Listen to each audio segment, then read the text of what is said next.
दोस्तों नमस्कार, स्वागत है आपका यूट्यूब चैनल एवी टेक में। दोस्तों आज है 4 जुलाई 2024 और जान लेते हैं आज की महत्वपूर्ण खबरें जो आज के प्रमुख समाचार पत्रों पर छाई हुई हैं। सबसे पहले यहाँ पर देखिए अपडेट है लोक सेवा आयोग की पीसीएसजे में कॉपी बदलने वाले मामले को लेकर के। आप लोग जानते हैं यहाँ पर लगभग 50 छात्रों की कॉपी बदले जाने की सूचना लगातार समाचार पत्रों में प्रकाशित हो रही है।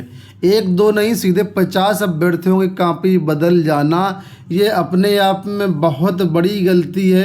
हो सकता है इसको जानबूझकर किया गया हो सकता है भ्रष्टाचार के लिए किया गया हो, कुछ भी कारण हो सकता है, लेकिन कुल मिलाकर के 50 छात्रों की कॉपी बदलना बहुत बड़ा एक तरीके से हम कह सकते हैं गलत काम है ये।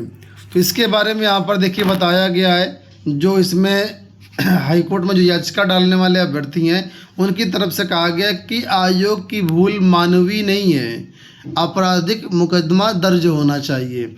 उसी के बारे में यहाँ पर देखिए लिखा डिटेल से कि पीसीएसजे मुख्य परीक्षा 2022 में कॉपी बदले जाने की पोल खोलने वाले अभ्यर्थी श्रवण पांडे चाहते हैं कि इसके लिए लोक सेवा आयोग ने जिन दोषी अफसरों को निलंबित किया है या विभागीय कार्रवाई की उनके खिलाफ आपराधिक मुकदमे भी दर्ज किए जाएं। अमर उजाला में बातचीत में श्रवण ने कहा कि आयोग की यह भूल मानवीय नहीं हो सकती है। इस भूल के कारण ना जाने कितने अभ्यर्थियों का भविष्य बर्बाद हो रहा है। ऐसा पहले भी हो चुका है। जिन अफसरों को निलंबित किया गया 2-4 माह बाद उन्हें फिर से बहाल कर दिया जाएगा, लेकिन जो अभ्यर्थी से प्रभावित हुए हैं उन्हें भारी मानसिक प्रताड़ना से गुजरना पड़ा। इसके लिए जिम्मेदार अफसरों पर आपराधिक मुकदमा दर्ज होना चाहिए। तो ये मांग इन्होंने रखी है। इसके साथ ही यहाँ पर भी देखिए सूचनाएं हैं कि हाईकोर्ट ने आयोग से मांगा अभ्यर्थियों का विवरण। जिस 50 छात्रों की कॉपी बदली गई उसका पूरा विवरण हाईकोर्ट ने मांगा है। और इसके अलावा लोक सेवा आयोग यहाँ पर यह भी चाहता है कि 50 अभ्यर्थियों को दोबारा इंटरव्यू कराने के लिए बुला सकता है आयोग। तो काफ़ी सारी चीज़ें यहाँ पर चल रही हैं। अब देखना ही होगा इसमें क्या होता है आगे चल करके और किस तरीके से ये चीज़ें सॉल्व होती हैं।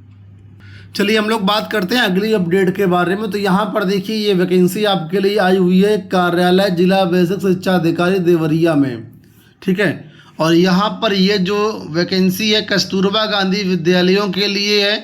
तो यहाँ पर आप डिटेल दे सकते हैं, मैं इसको थोड़ा सा और जूम कर देता हूँ। तो यहाँ पर देखिए जो पद हैं वो पूर्णकालिक शिक्षिका महिला गणित के पद हैं, ठीक है। तो कुल 2 पद हैं और पूर्णकालिक शिक्षिका में विज्ञान के 4 पद हैं, अंग्रेजी के 2 पद हैं, सामाजिक विषय का 1 पद है, भाषा हिंदी का 1 पद है, उर्दू शिक्षिका का 2 पद है, कला क्राफ्ट संगीत का 1 पद है, कंप्यूटर के 3 पद हैं, मुख्य रसोइया का 1 पद है, सहायक रसोइया के 4 पद हैं, चपरासी का 1 पद है। तो इसमें कुल मिलाकर के ये वैकेंसी आई हुई है। इसमें आवेदन के बारे में क्या जानकारी दी गई है वो मैं आपको बताता हूँ। इसमें देखिए यहाँ पर लिखा हुआ जो भी इच्छुक अभ्यर्थी हैं अपना आवेदन जो है कार्यालय जिला बेसिक शिक्षा अधिकारी देवरिया पिन कोड ये दिया गया इस पते पर 20 जुलाई की शाम 5 बजे तक आप लोग भेज सकते हैं, ठीक है। 20 जुलाई इसमें आवेदन करने की लास्ट डेट। देवरिया में 13 कस्तूरबा गांधी विद्यालय है जहाँ पर ये भर्तियाँ हो रही हैं। ये नोटिफिकेशन आप चाहें तो हमारे टेलीग्राम चैनल पर मिल जाएगा या फिर आप लोग देवरिया की ऑफिशियल वेबसाइट से भी डाउनलोड कर सकते हैं। यूपी बोर्ड के सचिव भगवती सिंह ने संभाला कार्यभार। उत्तर प्रदेश माध्यमिक शिक्षा परिषद यानी यूपी बोर्ड के सचिव भगवती सिंह ने बुधवार को दिव्यकांत शुक्ला से कार्यभार ग्रहण कर लिया। उन्होंने यह भी कहा कि बोर्ड की उपलब्धियों को बरकरार रखने के साथ इसे और ऊंचाई देने के प्रयास किए जाएंगे। बोर्ड मुख्यालय में पदभार संभालने के साथ उन्होंने अधिकारियों से मुलाकात भी की।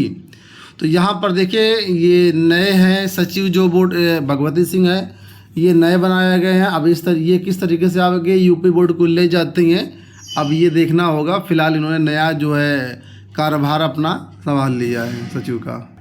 एनटीए की परीक्षाएं कंप्यूटर आधारित कराने की तैयारी। लिखा हुआ है नेशनल टेस्टिंग एजेंसी ने जो है सभी परीक्षाएं भविष्य में कंप्यूटर आधारित कराने की तैयारी हो रही है और आगामी 3 परीक्षाओं को करवाने की जिम्मेदारी टीसीएस को देने की संभावना है। आईआईटी अपनी दुनिया की सबसे कठिन माने जाने वाली जेईई एडवांस के लिए भी टीसीएस पर भरोसा जताता है। एनटीए समेत अन्य परीक्षाओं को लीक से बचाने के लिए परीक्षा कमेटी में विषय विशेषज्ञों के साथ साथ अब साइबर एक्सपर्ट को भी शामिल करने की सिफारिश की गई है। सूत्रों के मुताबिक नीट यूजीसी नेट परीक्षा पेपर लीक के बाद से केंद्र सरकार लगातार विषय विशेषज्ञ और साइबर एक्सपर्ट से अलग अलग स्तर पर बैठकें कर रही है। सरकार कानून बनाने के बाद अब पारदर्शिता और भरोसेमंद सिस्टम तैयार कर रही है। कुल मिलाकर के एनटीए की परीक्षा अब ऑनलाइन होगी और इसमें जो आगामी परीक्षा फिलहाल टीसीएस से कराए जाने की बात चल रही है। परीक्षा केंद्र के चयन की प्रक्रिया में भी बदलाव किया जाएगा। पॉलिटेक्निक काउंसलिंग को लेकर के अपडेट है कि पॉलिटेक्निक की तो शुरू होने वाली है काउंसलिंग। संयुक्त प्रवेश परीक्षा परिषद की ओर से पहली बार सभी ट्रेडों की ऑनलाइन परीक्षा कराई गई और 27 जून को परिणाम भी जारी कर दिया गया है। परीक्षा और परिणाम तो जल्दी आ गया, लेकिन काउंसलिंग की प्रक्रिया में अभी तक शुरू नहीं हो पाई है। परीक्षा में सफल हुए 3 लाख अभ्यर्थियों का इंतजार अब खत्म होने वाला है। 12 से प्रवेश पूर्व ऑनलाइन काउंसलिंग शुरू हो जाएगी। तो उसी के बारे में यहाँ पर दी गई कि gcup.nic.in की वेबसाइट पर जाकर के आप लोग यहाँ पर सारी डिटेल ले सकते हैं। 12 जुलाई से ऑनलाइन काउंसलिंग शुरू होने की उम्मीद है। अभी हाल ही में मंगलवार को कैबिनेट बैठक हुई, जहाँ पर आप लोग जानते हैं तदर्थ शिक्षकों को मानदेय पर रखने का प्रस्ताव पास हुआ। इसमें टीजीटी शिक्षक को 25,000 रुपये और प्रवक्ता को 30,000 रुपये पर रखने का प्रस्ताव जो है पास हुआ है, लेकिन तदर्थ शिक्षकों ने इस पर अपना विरोध जताया है। उन्होंने कहा है कि हमें भीख नहीं सम्मान चाहिए। इसी के बारे में यहाँ पर लखनऊ से अपडेट है कि प्रदेश के अशासकीय सहायता प्राप्त माध्यमिक विद्यालयों में तैनात रहे तदर्थ शिक्षकों को 25 से 30,000 रुपये मानदेय पर रखे जाने के प्रस्ताव से नाराजगी है। उन्होंने विरोध जताते हुए कहा कि हमें भीख नहीं सम्मान चाहिए। प्रदेश सरकार का यह निर्णय सही नहीं है। तो कुल मिलाकर के उनको जो है इतना ये 25-30,000 रुपये मानदेय का प्रस्ताव सही नहीं लग रहा है। इनका कहना है कि कम से कम 50 से 60,000 रुपये मिलने चाहिए। ठीक है, तो इसी के बारे में यहाँ पर देखिए जानकारी दी गई है। 2254 तदर्थ शिक्षकों को यहाँ पर 25 से 30,000 रुपये देने पर सरकार ने प्रस्ताव पारित किया था, लेकिन इस पर जो है विरोध जता रहे हैं और आक्रोशित हैं तदर्थ शिक्षक। अब आपका इसके बारे में क्या कहना है, अपने विचार कमेंट बॉक्स में आप लोग बता सकते हैं। यूपीपीएससी की परीक्षाओं में अब एक बदलाव होने वाला है। वो बदलाव आपके सामने है कि परीक्षा में आंख की पुतली से होगी अभ्यर्थियों की पहचान। आइरिस कैप्चर करने के साथ बायोमेट्रिक हाजिरी की भी व्यवस्था की जाएगी। तो लोक सेवा आयोग ने परीक्षाओं में नकल रोकने के लिए कई महत्वपूर्ण निर्णय लिए हैं। हर अभ्यर्थी की अब पुतली की यानी आइरिस स्कैनिंग की जाएगी और बायोमेट्रिक हाजिरी भी ली जाएगी और हर केंद्र पर सीसीटीवी कैमरों की निगरानी में परीक्षाएं होंगी। यूपीपीएससी में सीसीटीवी कंट्रोल रूम की स्थापना कर दी गई है। तो कुल मिलाकर लोक सेवा आयोग अब आने वाले समय में कई सारी जो परीक्षाओं में बदलाव करने जा रहा है। मेटल डिटेक्टर से तलाशी भी ली जाएगी। अंत में यहाँ पर सूचना है कि CUET के परिणामों को जल्द जारी करेगा एनटीए। एनटीए ने CUET यूजी परीक्षा का परिणाम जल्द जारी करेगा।